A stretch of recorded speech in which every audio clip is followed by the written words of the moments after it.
Good morning everyone. आज हम पढ़ने वाले हैं वाइब्रेशनल स्पेक्ट्रोस्कोपी के अंदर हम लोग पढ़ चुके थे हार्मोनिक सिंपल हार्मोनिक ऑसिलेटर क्या होता है, ये हमने पढ़ लिया था। इसके सिलेक्शन रूल हमने पढ़ लिए थे और तब मैंने आप लोगों को बताया था कि क्या होता है ना कि बॉन्ड को हमने जब वो पढ़ा था सिंपल हार्मोनिक ऑसिलेटर पढ़ा था, मतलब आवृत दोलन जब हमने पढ़ा था तो हम लोगों ने क्या चीज़ पढ़ी थी कि बॉन्ड को हमने क्या माना था, स्प्रिंग के फॉर्म में माना था। और स्प्रिंग के फॉर्म में मानने के बाद इन्होंने ये कहा था कि भाई बॉन्ड जो होता है वो क्या होता है, टूटता नहीं है ना। ये चीज़ हमने पढ़ी थी, तो उसी के बारे में हम पढ़ने वाले हैं। और तो लेकिन रियलिटी में बॉन्ड टूटता है। तो आज का हमारा पहला टॉपिक होगा अनावृत दोलन या फिर एनहार्मोनिक ऑसिलेटर। सेकंड जो पॉइंट है वो है बंध नियतांक। जो बंध है वो बन रहा है तो उसका क्या नियतांक है, उसकी क्या वैल्यू होती है, कितना फोर्स कांस्टेंट उसमें रहता है, वो हम कैलकुलेट करेंगे। तीसरा है आइसोटॉप इफेक्ट। फोर्थ है आपका selection rule for Raman rotational vibrational spectrum, घूर्णन कंपन स्पेक्ट्रम के लिए वर्ण नियम हम पढ़ने वाले हैं। फिफ्थ हम पढ़ने वाले हैं factor of acting vibrational frequency, कंपन आवृत्ति को प्रभावित करने वाले कारक हम लोग पढ़ने वाले हैं, है ना। उसके बाद हम बात करते हैं कि सिक्स जो है हमारा वो है हम अवरक्त स्पेक्ट्रोस्कोपी के अनुप्रयोग पढ़ेंगे। मतलब जो वाइब्रेशनल स्पेक्ट्रोस्कोपी को ही हम अवरक्त बोलते हैं, IR बोलते हैं, है ना। तो हम इनके क्या करेंगे, हम इसके एप्लीकेशंस पढ़ने वाले हैं। क्यों बोलते हैं अवरक्त, ये भी मैं आपको बता चुकी हूँ, क्योंकि ये IR रीजन में आते हैं तो इनके बारे में हम पढ़ेंगे। तो जो पहला टॉपिक है आज का आप लोगों का, वो हमारे पास क्या है, वो आपके पास है अनावृत दोलन या फिर जिसको बोलते हैं एनहार्मोनिक ऑसिलेटर, जिसको हम बोलते हैं, वो है हमारे पास, है ना।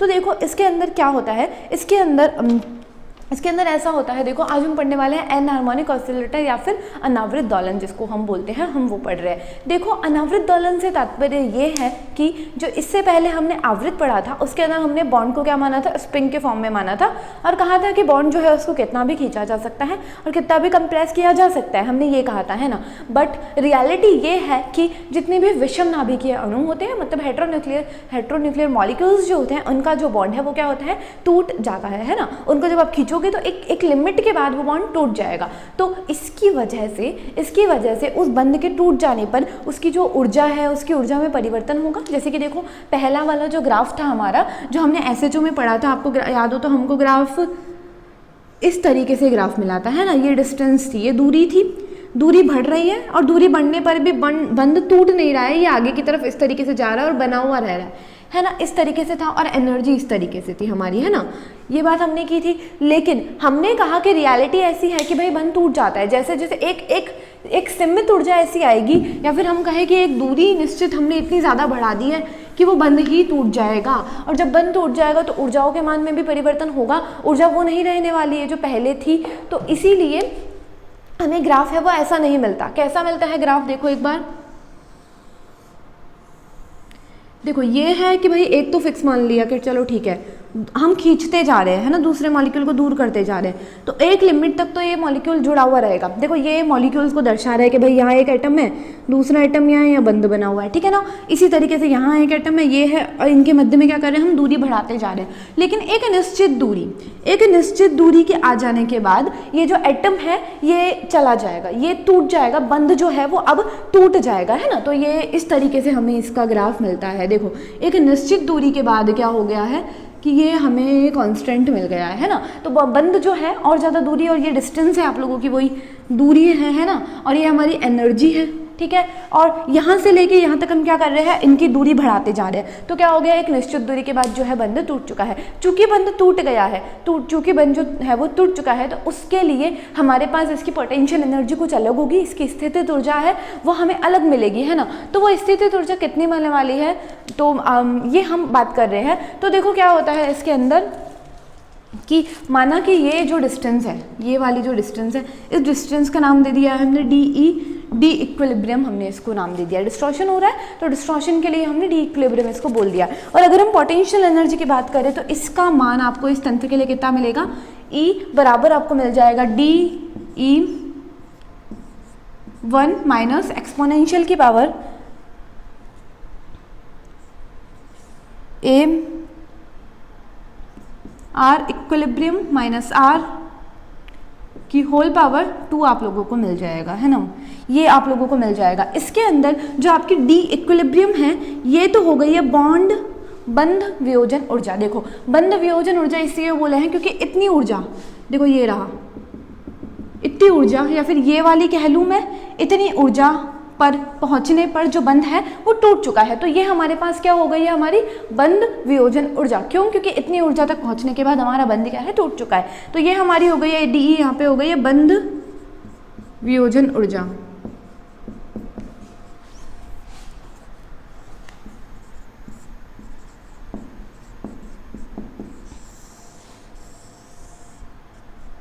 ये हमारी बंध वियोजन ऊर्जा हो गई और आपकी स्थितिज ऊर्जा का मान कितना मिल गया आप लोगों को, इतना मिल चुका है। D E equals to E.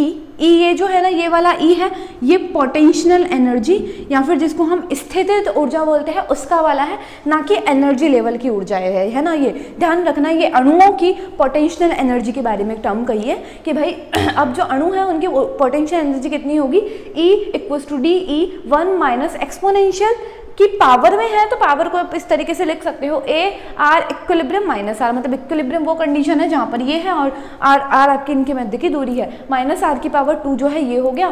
D क्या है आपकी बंध वियोजन ऊर्जा, क्योंकि इसके बाद पहुंचने के बाद बंध क्या है, टूट जाता है ना। अब आप बात करते हो कि देखो वहाँ पर अगर आपको मैं SHO आपको याद हो तो मैंने वहाँ पर आपको इन ऊर्जा स्तरों की ऊर्जा बताई थी। कितनी बताई थी वो ऊर्जा मैंने आप लोगों को, मैंने आपको बताई थी ई, वो आपके पास बराबर होती है V + 1/2 H ओमेगा। यही बताई थी मैंने आप लोगों को कि ये H ओमेगा के बराबर होती है ना। तो यहाँ पर H ओमेगा के बराबर नहीं होती है, यहाँ पर ये बराबर हो जाती है। आप लोगों के पास एक बार PPT में देख लो,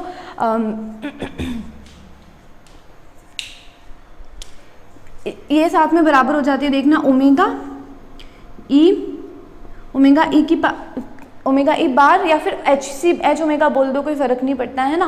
ओमेगा बार बोल लो, याद हो तो ओमेगा बार जो होता है वो आपके पास W/c के बराबर होता है ना। तो ओमेगा बार फिर V + 1/2 का होल स्क्वायर ओमेगा बार, इसके बराबर ये चीज़ हो जाती है आप लोगों के पास है ना। तो ये जो आपकी ये इनके ऊर्जा स्तरों की ऊर्जा आपके पास किसके बराबर होगी, इतनी तो थी ही पहले वाली के अंदर, V + 1/2 ओमेगा बार तो थी ही पहले वाली की, मतलब जो हमने SHO पढ़ी थी उसमें इतनी तो थी ही। लेकिन ये डिस्ट्रॉशन हो गया, टूट गया बंध, तो डिस्ट्रॉशन के लिए हमने नया फैक्टर ऐड कर दिया। नया फैक्टर क्या ऐड किया, -V + 1/2 होल 2 ओमेगा बार हमने ऐड कर लिया। तो ये जो हमारी है ये क्या होती है, ऊर्जा हमारे को मिल जाती है इसकी है ना। और यहाँ पर चूंकि हम ऊर्जा को, मैंने आपको बोला कि हम क्या करते हैं, ऊर्जा को तरंग संख्या में परिवर्तित कर देते हैं, तो जूल को हमने क्या कर दिया, H से डिवाइड कर दिया। तो ये जो मान है ये हमें मिलता है सेंटीमीटर इनवर्स में है ना। और उसके अंदर भी यही था, उसकी जो तरंग संख्या का मान था है ना, वो आपको ये मिला था, और उसमें से आप इतना घटा दोगे तो आपको सेंटीमीटर इनवर्स में, और मैंने आपको बता चुकी हूँ कि हम स्पेक्ट्रो में सेंटीमीटर इनवर्स की टर्म में ही सारी एनर्जीज यूज में लेते हैं। तो इन मानों को हम इनके एनर्जी लेवल की ऊष्मा में हम इस तरीके से निकाल सकते हैं है ना।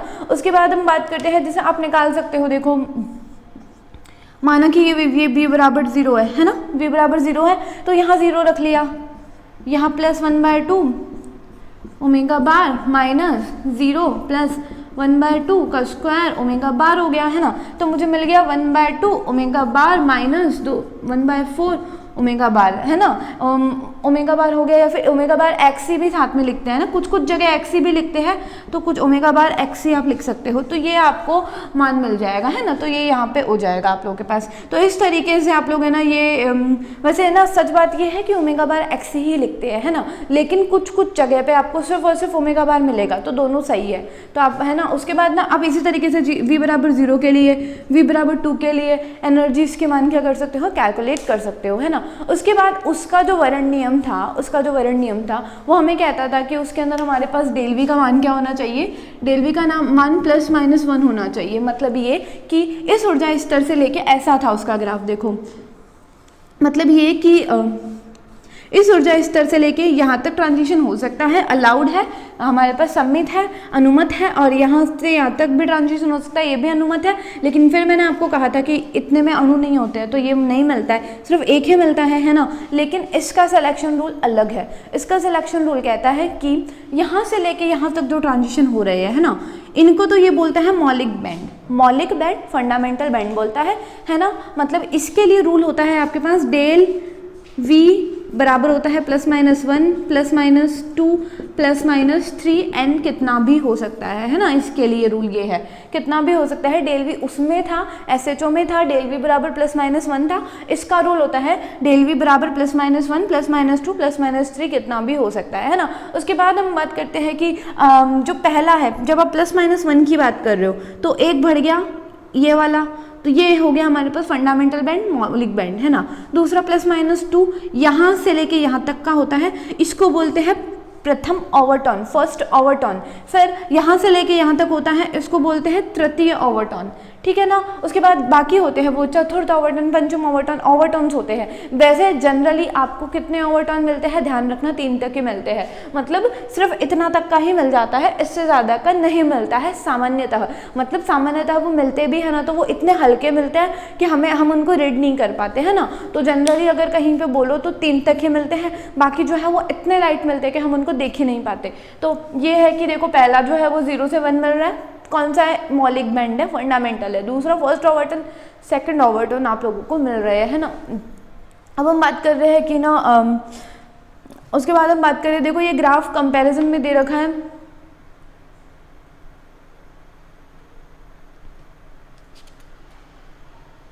देखो ये कंपैरिजन में दे रखा है ना, इसमें तो आपको प्रॉपर मिल रहा है। और देखो ये निशान भी लगा रखा है कि ये वाला जो है ये नहीं होगा, ये वाला जो है ये नहीं होगा है ना, ये निशान भी लगा रखा है। उसके बाद हम इसकी बात करें तो देखो प्रथम ओवरटोन मिल रहा है, द्वितीय मिल रहा है, और इसके लिए डेल वी का मान जो है वो आप लोगों के पास ये रहा, डेल वी ये रहा, और ऊर्जाओं का मान भी ये रहा।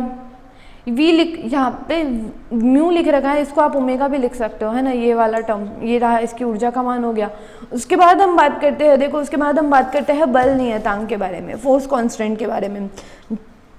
सॉरी एक सेकंड रुको। उसके बाद हम बात करते हैं बंध नियतांक के बारे में। देखो ये डायग्राम बना रखा है, यहाँ पे क्या हो रहा है कि ना आप है ना ये M1 और M2 मास के दो मतलब वो है गोले हैं, इनके मध्य की जो इक्विलिब्रियम नॉर्मल पोजीशन है, मतलब जब बंध नहीं टूट रहा है और बना हुआ है तब इनके मध्य की दूरी कितनी हो गई है आपके पास, R इक्विलिब्रियम हो गई है। सेकंड है जिसमें इसको थोड़ा स्ट्रेचिंग मूड में है, थोड़ा इसको खींच दिया है, कितना खींचा है, x1 खींचा है और फिर x2 भी आप लोगों ने इसको खींचा है ना।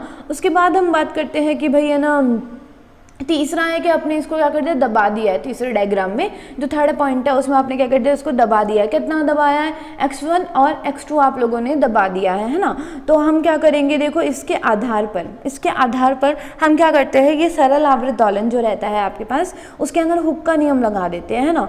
तो हुक का नियम लगा देने पर आप लोगों को क्या मिलेगा, देखना एक बार। हुक का नियम लगा देने पर आप लोग है ना इसके अंदर सरल आवृत दोलन के लिए जब आप हुक का नियम लगाओगे तो फोर्स जो होगा ना आपके पास वो आपके पास बराबर हो जाएगा kx के, -kx के आपका फोर्स बराबर मिल। देखो अभी हम जो पढ़ने वाले हैं इसमें क्या होता है, देखो मैंने आपको बता दिया जो फोर्स होता है ना वो आपके पास किसके बराबर होगा। देखो SHO के लिए जो फोर्स होता है, बल होता है, वो आपके पास बराबर हो जाता है किसके, kx के बराबर हो जाता है ना, -kx के बराबर हो जाता है। ये हुक्स का लॉ है, हुक ने बताया था ये चीज़ कि भाई जो फोर्स होता है वो किसके बराबर हो जाता है, -kx के बराबर हो जाता है। उसके बाद क्या होता है, देखो स्प्रिंग है, ऐसे ना क्या कर रखा है इन लोगों ने कि भाई है ना हमारे पास ना इस तरीके से एक मतलब बॉन्ड है ना, और उसको क्या कर रहे हैं कि भाई वो टूट जाता है, ऐसा माना था वो, तो अब बल नियतांक निकाल रहे हैं ना। हम SHO को लेके अब ये जो जुड़े हुए हैं ये आपस में, इनके मध्य में क्या हो रहा है भाई, बल लग रहा है। कौन सा वाला लग रहा है, ये वाला लग रहा है ना। तो हमने क्या किया, इसके लिए भी हमने लिख दिया प्रत्यानयन बल का मान लिख दिया, मतलब ये M1 वाला जो मास है इसके लिए प्रत्यानयन बल लिख दिया, और M2 है इसके लिए भी प्रत्यानयन बल का मान मैंने लिख दिया। तो जब M1 वाले के लिए लिखा तो इसके लिए हो जाएगा M1 d² R1 dt² हमारे पास हो जाएगा है ना। उसके बाद मतलब और ये -kx के बराबर हो जाएगा, और ये M2 है ये d² R2 dt² -kx के बराबर हो जाएगा है ना।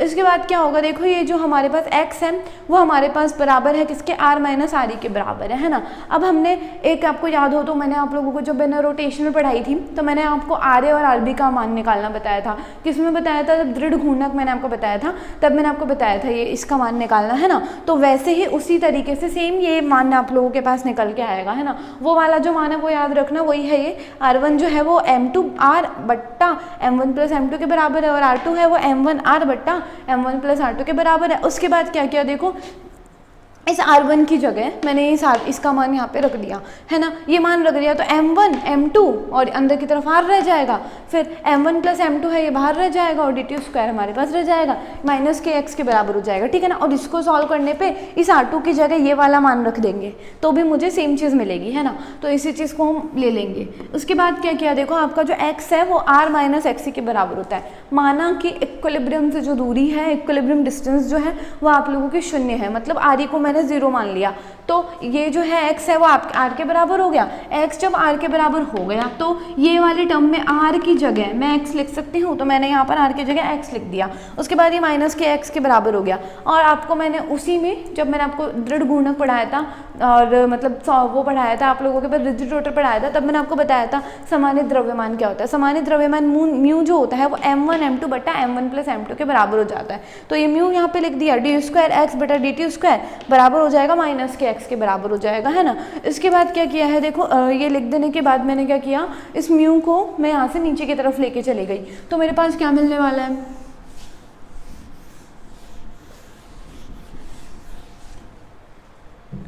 तो मेरे को मिल गया डी स्क्वायर एक्स बटा डी टी स्क्वायर, और साथ में इस म्यू को उठा के मैं यहाँ लेके चली गई, है ना।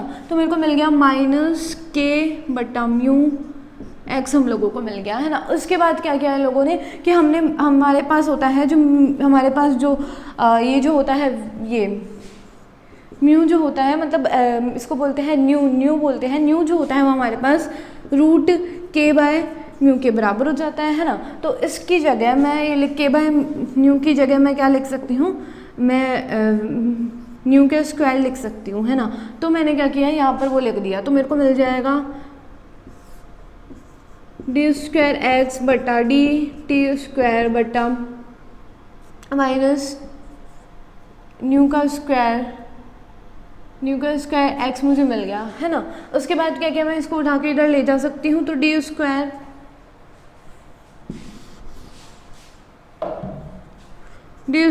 एक्स बटा D T square plus new square x बराबर मुझे 0 मिल गया। ये इक्वेशन आप लोगों के पास सॉल्व आउट हो गई, है ना। उसके बाद देखो क्या करना है आप लोगों को, ये सॉल्व आउट हो गया, यहाँ तक निकाल के छोड़ देना। उसके बाद क्या करना है, देखो आप लोगों को इसके अंदर किसका मान निकालना है, आवृत्ति का मान निकालना है ना। जो मतलब जो हो रहे हैं ट्रांजिशंस हो रहे हैं उसके अंदर आवृत्ति का मान कितना रहेगा वो निकालना है। तो आपकी जो आवृत्ति होती है, फ्रिक्वेंसी जो होती है वो ओमेगा जो होती है वो किसके बराबर हो जाती है, न्यू बटा सी के बराबर हो जाती है ना। न्यू बटा 2 पाई के बराबर हो जाती है, सॉरी फ्रिक्वेंसी जो होती है न्यू बटा 2 पाई के बराबर हो जाती है ना। तो इसकी जगह मैं ये वाला मान लिख सकती हूँ, रूट के बाय न्यू लिख सकती हूँ, तो 1/2 हो गया, 1/2 पाई ओमेगा बराबर हो जाएगा रूट के बाय म्यू हम लोगों को मिल जाएगा, ठीक है।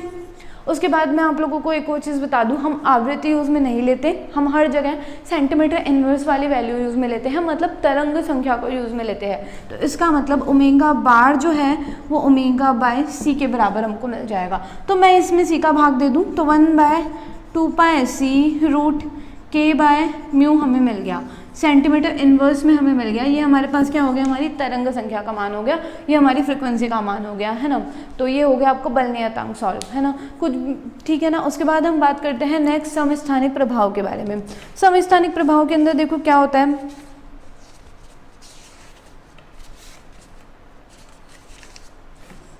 देखो आप लोगों के पास ये इक्वेशन है ना। अगर आपके पास कहीं पर भी तरंग समस्थानिक प्रभाव देखना, क्या होता है समस्थानिक प्रभाव में,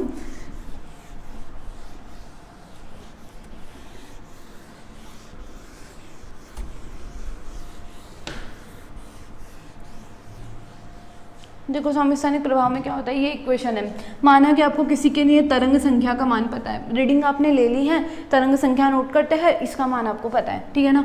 1/2 पाई सी रूट के बाय म्यू हो गया, है ना।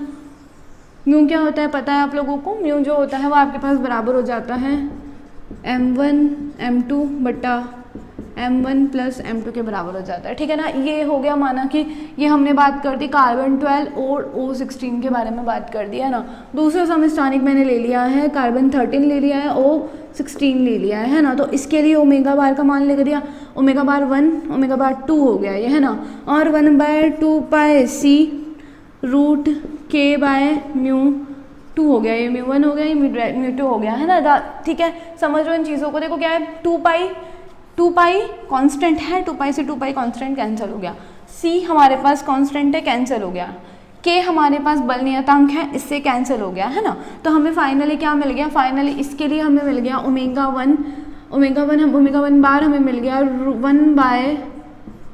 1 बाय न्यू वन, ठीक है ना। और ये हमें मिल गया कितना, न्यू टू हमें मिल गया, ये हमें मिल गया, है ना। तो फाइनली अगर मैं लिखना चाहूँ तो ओमेगा 1 बटा ओमेगा 2 हमें कितना मिल जाएगा, रूट म्यू 2 बटा u1 हमें मिल गया, ठीक है ना। तो देखो आप लोग है ना, इसके आधार पर इसका मान आपको पता है, इसका मान आपको पता है, ठीक है। इसके अंदर भी आपको m1 का मान पता है, m2 का पता है, m1 का पता है, m2 का पता है। इसमें कार्बन वाले का नहीं पता, तो m1 का नहीं पता तो आप इनके अंदर ये वाले मान रख के m1 का मान निकाल सकते हो। यही आप लोगों का समस्थानिक प्रभाव है, ठीक है ना। और इसके आधार पर आप पता लगा लोगे कि भाई समस्थानिक के बेसिस पे इन दोनों की फ्रिक्वेंसीज में कितना अंतर आ चुका है ना। अब हम बात करते हैं आगे सिलेक्शन रूल की, जहाँ पर बात की जाती है। तो देखो इसके अंदर ना घूर्णन कंपन स्पेक्ट्रा हम पढ़ रहे हैं, हम उसके सिलेक्शन रूल के बारे में पढ़ रहे हैं, है ना। अब आप लोग सोच रहे होंगे बीच में कहाँ से आ गया ये, तो देखो क्या हो रहा है, देखो सिलेक्शन रूल के बारे में बात की जाओ, मैं बोल रही हूँ वाइब्रेशनल रोटेशनल कंपन या फिर घूर्णन कंपन स्पेक्ट्रोमेट्री। इसके अंदर क्या हो रहा है, देखो मैंने आपको स्टार्टिंग में बताया था ऐसे इलेक्ट्रॉनिक लेवल होते हैं, ठीक है। इलेक्ट्रॉनिक लेवल के अंदर छोटे छोटे कंपन स्तर होते हैं, और इसके भी अंदर छोटे छोटे क्या होते हैं, रोटेशनल या घूर्णन स्तर होते हैं, है ना। फिर मैंने आपको कहा था कि जहाँ जहाँ पर भी मतलब अगर आप इलेक्ट्रॉनिक को इतनी ऊर्जा दे रहे हो तो ये तीनों ट्रांजिशन होंगे, ये वाला भी होगा, घूर्णन वाला भी, कंपन वाला भी होगा और घूर्णन वाला भी होगा, मतलब तीनों मिलेंगे, है ना। तो इसी प्रकार से अगर आप इसको इतनी ऊर्जा दे रहे हो, अगर आप कंपन के लिए ऊर्जा दे रहे हो, है ना, कंपन के लिए ऊर्जा दे रहे हो, तो ट्रांजिशन यहाँ से यहाँ तो होगा ही, है ना, ट्रांजिशन यहाँ से यहाँ तो होगा ही, लेकिन साथ में ये जो अंदर छोटा सा घूर्णन है वो भी होगा। तो मतलब कंपन तो हो ही रहा है, वाइब्रेशन तो आप लोगों के पास हो ही गया, साथ में आप लोगों के पास क्या हो जाएगा, तो रोटेशन भी हमें मिल रहा है ना। तो दोनों के ट्रांजिशन हो रहे हैं, दोनों के संक्रमण हो रहा है। जब दोनों का संक्रमण हो रहा है तो हमें स्पेक्ट्रोस्कोपी भी सिर्फ वाइब्रेशनल नहीं मिल सकती, प्योर वाइब्रेशनल नहीं मिल सकती, ठीक है ना। हमें कौन सी स्पेक्ट्रोस्कोपी मिलेगी, वाइब्रेशनल रोटेशनल स्पेक्ट्रोस्कोपी हमें मिलेगी, है ना। और चूंकि वाइब्रेशनल रोटेशन मिल रही है, मतलब सिलेक्शन रूल भी दोनों के ही लगेंगे यहाँ पर, है ना। और तो दोनों के लग रहे हैं, तो देखो ध्यान रखना इसके अंदर दो कंडीशन हो सकती है। देखो रोटेशनल हमारे पास दो प्रकार के थे, एक तो रिजिड था, है ना, दूसरा नॉन रिजिड था, ठीक है। इसके अंदर था एक तो SHO था और एक ASHO था, मतलब एनहार्मोनिक ऑसिलेटर था, ठीक है ना। कंडीशंस यहाँ दो बन सकती हैं, एक तो हो सकता है हमारे पास या तो हो जाए रिजिड, हो जाए रिजिड प्लस SHO हो जाए, ठीक है। तो रिजिड के लिए रूल क्या था, वो रूल भी हम लेंगे, SHO के लिए क्या था वो रूल भी हम ले लेंगे, है ना। जैसे कि बात करें हम इसके लिए, रिजिड के लिए क्या था हमारे पास, डेल J बराबर था आप लोगों के पास +-1, है ना। और इसके लिए था डेल V बराबर था आप लोगों के पास +-1। तो इसका सिलेक्शन रूल हमारे पास ये हो गया, है ना। और अगर मैं बात करूं कि भाई हमने ले लिया नॉन रिजिड ले लिया, फिर हमने साथ में ले लिया ASHO ले लिया, है ना, तो दोनों के रूल मिल जाएंगे, है ना। तो नॉन रिजिड के लिए रूल क्या था हमारे पास, डेल J बराबर हमारे पास वही +-1 था, डेल J बराबर +-1 हो गया, ठीक है। और ASHO के लिए रूल क्या था, डेल V बराबर +-1 +-2 +-3 ये था, है ना। तो ये हमारे पास हो गया ASHO के लिए सिलेक्शन रूल। एक बार PPT में देख लेते हैं। देखो सिलेक्शन रूल दे रखा है, पहला है SHO और रिजिड रोटेटर। अनावृत तथा दृढ़ घूर्णक के लिए बात की तो डेल V बराबर +-1, डेल J बराबर +-1। अनावृत तथा प्रत्यास्थ घूर्णन के लिए डेल V बराबर +-1, 2, 3 कितना भी हो सकता है, और डेल J बराबर है +-1। इसके बारे में हम बात कर रहे थे। उसके बाद हम बात कर रहे हैं कंपन आवृत्ति को प्रभावित करने वाले कारक। देखो जो ट्रांजिशन हो रहा है, ऑफकोर्स सी बात है कि भाई वो जो ट्रांजिशन हो रहा है ना, उसके मध्य में क्या हो जाएगा, देखो उनके मध्य में क्या होने लग जाएगा, कोई ना कोई मतलब है ना मतलब उनकी हमें क्या मिलेगा, उनसे बैंड मिलेंगे, ग्राफ मिलेगा। मैंने आपको बताया था जो ग्राफ हमें मिल रहा है तो उस ग्राफ के आधार पर, उस ग्राफ जो मिल रहा है, जो मान हमें मिल रहा है, उनको क्या कर रहे हैं, प्रभावित करने वाले कारक हम पढ़ रहे हैं कि भाई कौन कौन से कारक है जो उस चीज़ को प्रभावित करते हैं। तो इसमें पहला जो कारक है वो है संयुग्मित कंपन, कपल्ड वाइब्रेशन जिसको बोलते हैं, है ना। पहला हम पढ़ने जा रहे हैं कपल्ड वाइब्रेशन। तो देखो इसमें क्या होता है कि ना कपल्ड वाइब्रेशन सबसे पहले देखते हैं, ये इंपॉर्टेंट है, ध्यान रखना कपल्ड वाइब्रेशन को।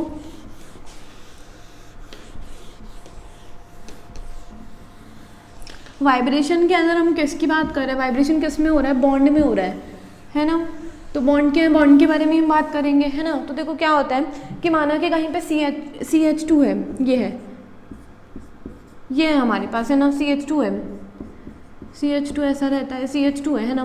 तो CH2 में है ना आप दो बॉन्ड देख सकते हो, एक तो एक CH बॉन्ड ये रहा, एक CH बॉन्ड ये रहा, है ना। फिर मैंने आपको मोड्स ऑफ वाइब्रेशन पढ़ाए हैं। मोड्स ऑफ वाइब्रेशन में मैंने आपको बताया था स्ट्रेचिंग होती है, वैगिंग होती है, सिमेट्रिकल स्ट्रेचिंग होती है, असिमेट्रिकल स्ट्रेचिंग होती है, वैगिंग होती है, क्रॉसिंग होती है, सिजरिंग होती है ना, ये सब बताए थे। तो वैसे इसके अंदर भी ऐसा हो सकता है, देखो इस बॉन्ड की फ्रिक्वेंसी हमें कुछ मिलने वाली है, अगर हम नॉर्मली लेते हैं तो इस बॉन्ड की कुछ फ्रिक्वेंसी हमें मिलने वाली है और इस बॉन्ड की भी हमें कुछ फ्रिक्वेंसी मिलने वाली है ना। तो ये दोनों फ्रिक्वेंसी हमें कैसे मिलनी चाहिए थी, ग्राफ में अलग अलग मिलनी चाहिए थी, इस तरीके से, है ना, अलग अलग मिलनी चाहिए थी। लेकिन आप लोगों ने एक चीज़ नोट नहीं की कि भाई ये वाला जो बंध है ये भी क्या है, CH बंध है, और ये वाला जो बंध है ये भी हमारे पास CH बंध है। मतलब ये कि दोनों के मान हमें क्या मिलने चाहिए, समान मिलने चाहिए, है ना। दोनों के मान हमें एक ही स्थान पे मिलने चाहिए, ऐसे नहीं मिलने चाहिए, है ना। तो इसीलिए दोनों का मान हमें क्या मिलना चाहिए, एक ही स्थान पे मिलना चाहिए, ऐसे एक बड़ा सा ग्राफ ऐसे मिलना चाहिए, क्योंकि ये भी CH एक ही जगह पे मिलेगा ना, CH का मान तो एक ही जगह मिलेगा, अलग अलग जगह थोड़े ना मिलेगा।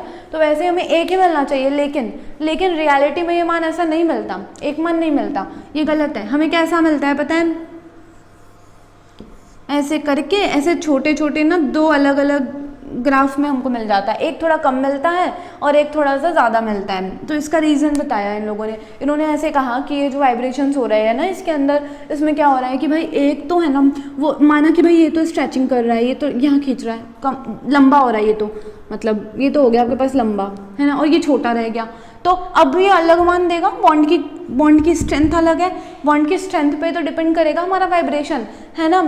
तो ये इसके लिए अलग मान मिलेगा और इसके लिए भी हमें अलग मान मिलने वाला है। तो हम क्या करेंगे, इसीलिए क्या होता है, इन दोनों के मान जो होते हैं ना वो कंबाइन कर जाते हैं, और कंबाइन हो जाने के बाद क्या करते हैं कि भाई है ना, कंबाइन हो जाने के बाद ये दो नए अलग मान दे देते हैं। मतलब माना कि भाई इसकी फ्रिक्वेंसी 500 मिलनी थी, इसकी मिलनी थी आपको कितने मिलनी थी, इसकी 400 इसकी ज़्यादा मिलनी थी, 700 मिलनी थी, है ना। तो इन्होंने क्या किया, इन्होंने मिला लिया, मिलाकर कितने हो गए, ये 1200 हो गए इनके पास टोटल, है ना। तो फिर एंड में क्या किया, इन्होंने मिलनी चाहिए थी एक 500 की और एक 700 की, या फिर वैसे मिलनी चाहिए थी, दोनों की बराबर ही मिलनी चाहिए थी, ये भी 500, ये वैसे तो जनरली बराबर मिलनी चाहिए थी, 1000 मिलनी चाहिए थी, है ना। लेकिन इन्होंने क्या किया, बांट लिया। इन्होंने क्या किया, भाई तू तो ज़्यादा ले ले, एक तो इन्होंने 800 का कर लिया और एक 200 का कर लिया। तो इन्होंने क्या कर लिया कि भाई मिलना कुछ और ही चाहिए था, लेकिन बिकॉज कि इसके मोड्स ऑफ वाइब्रेशन, कंपन की विधाएं इसकी कुछ अलग थी, इसकी कुछ अलग थी, तो दोनों ने अलग ही बना लिया और दो इस तरीके से ग्राफ दे दिए। इसको बोलते हैं हम संयुग्मित कंपन या कपल्ड वाइब्रेशन बोलते हैं। दूसरी हम बात करते हैं कि बॉन्ड को प्रभावित करने वाले कारक। दूसरा हम बात कर रहे हैं इलेक्ट्रॉनिक, दूसरा हमारा जो फैक्टर है वो होते हैं हमारे पास इलेक्ट्रॉनिक प्रभाव के बारे में बात कर रहे हैं, है ना। तो देखो क्या होता है, जैसे इस तरीके से है,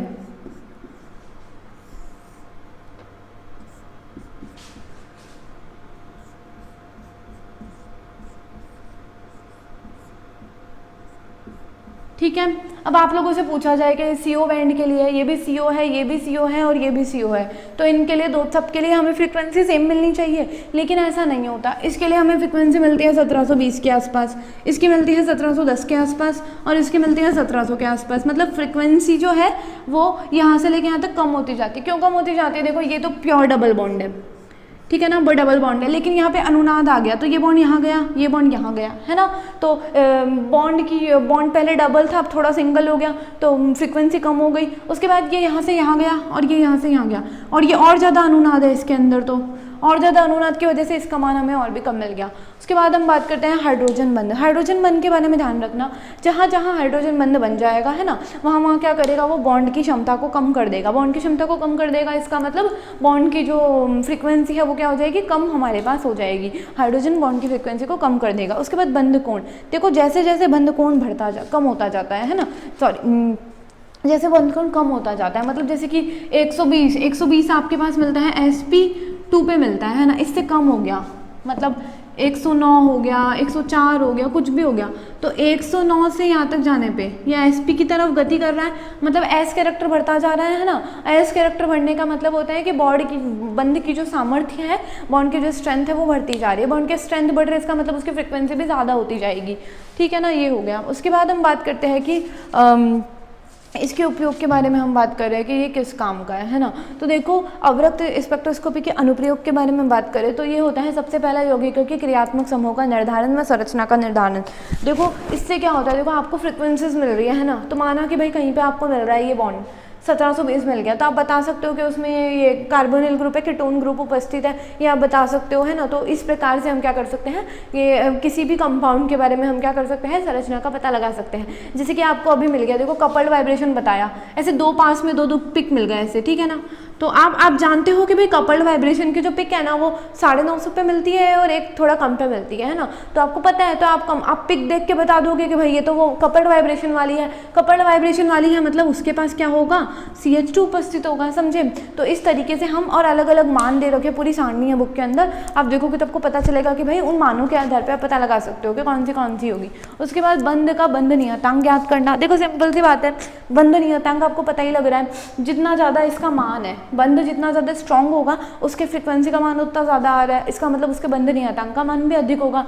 उसके बाद बात करते हैं शुद्धता का निर्धारण। देखो शुद्धता का निर्धारण के आधार पर ऐसे किया जा रहा है कि देखो कि भाई है ना, देखो कीटोन का, प्योर कीटोन का तो 1720 है ना, अगर इसमें कोई अशुद्धि आ गई तो ये मान इस पे नहीं, हमको पता है कि वो कीटोन है, माना कि भाई हमको पता है कि भाई ये तो कीटोन है ना, और हमको 1720 पे मान मिलना चाहिए था, लेकिन मान 1720 पे नहीं मिला, 1000 कहीं पे मिल गया, तो हमें पता लग गया कि भाई कोई ना कोई ऐसी चीज़ उसके पास उपस्थित है जो कि उसके मान को डिस्टर्ब कर रही है ना। उसके बाद बात करें हाइड्रोजन बंध का ज्ञान होना, तो मैंने आपको बता दिया कि क्या होता है, हाइड्रोजन बंध जो होता है वो क्या करता है, फ्रिक्वेंसी को कम कर देता है। तो जहाँ जहाँ पर भी हाइड्रोजन बंध उपस्थित होगा हमको फ्रिक्वेंसी क्या मिलने लग जाएगी, कम मिलने लग जाएगी। उसके बाद आप मोर रेफरेंस आप लोग बुक्स पढ़ सकते हो, BR पुरी शर्मा पठानिया, और उसके बाद AS Negi, SC Anand, Kundu N Jain, Suresh Ameta, RC Khandelwal, R Ameta and J Vardia. Thank you so much.